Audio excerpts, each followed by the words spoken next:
जय हिंद जी, नमस्कार। देखिए आज हम लोग सिद्ध करने वाले हैं 2√3 एक अपरिमेय संख्या है ना। इसको कैसे सिद्ध करेंगे? यह संख्या अपरिमेय है ना।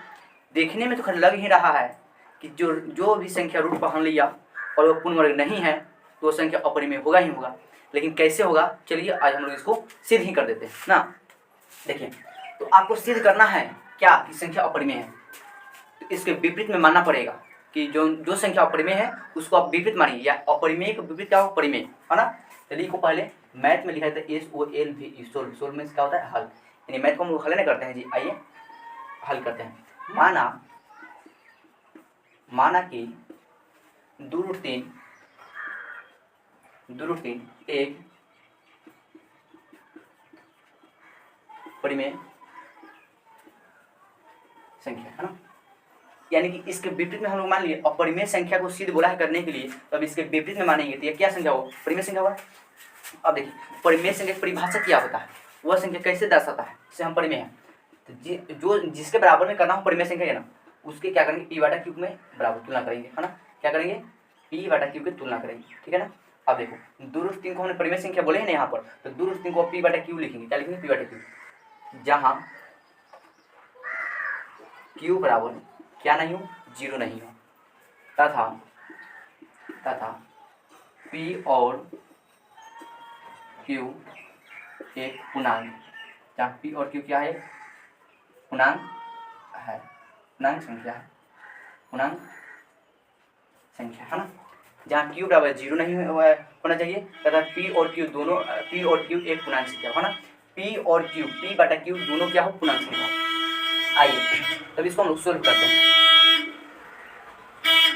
इधर में 2√3 या 2 जो है 2 संख्या में क्या लगा? गुना है ना। जब 2 संख्या में गुना है, जब हम लोग इसको फ्री करेंगे तो ये संख्या क्या होगा? p/q इधर में आकर भागा में हो जाएगा ना, यानी बाटा में जाकर और जाएगा ना। इधर में जो भी संख्या गुना में रहेगा वो संख्या इधर आकर भागा में आएगा, तो भागा यानी बटे में रहेगा नीचे। अब देखो क्या हो गया कि p/2q एक संख्या बन गया ना। अब यहाँ से अब हम लोग को परिभाषा लिखना है। यदि मन करे तो इससे पहले हमने भी सिद्ध किए हैं कि सिद्ध करें कि √5 एक अपरिमेय संख्या है, उसके वाला विधि से भी बना सकते हैं, और नहीं तो इससे और शॉर्टली विधि क्या होगा। आइए अब हम लोग देखते हैं इसको। देखिए सबसे पहले यहाँ पर जो परिभाषा लिखना है ना, परिभाषा लिखना है तो जो संख्या दायां में होगा, कहाँ होगा? जो संख्या दायां में होगा उस संख्या को हम लोग लेंगे कुछ कि p/2q एक परिमेय संख्या है तो √3 भी परिमेय संख्या होगा। अब देखिए बराबर का अर्थ क्या होता है? जैसे में a बराबर 6 होता है, हम लोग मैथ में मानते हैं ना कि हाँ a बराबर 6 है, x बराबर -4 है, ऐसे लेते हैं ना, x का मान a का मान निकालते हैं ना। ठीक उसी प्रकार जहाँ पर x बराबर 6 या a बराबर जब 6 रहेगा तो जहाँ a बनाएगा वहाँ पर हम क्या लेते हैं? देखिए जहाँ पर कभी कभी मैथ में a बराबर 6 होता है, x बराबर -4 दिया रहता है ना, तो हम लोग क्या करते हैं कि a की जगह पर 6 रखते हैं और जहाँ x रहता है वहाँ पर क्या रखते हैं? -4।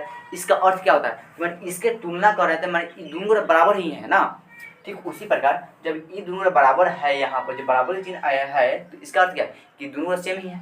जब यह परिमेय होगा तो ये भी परिमेय होगा।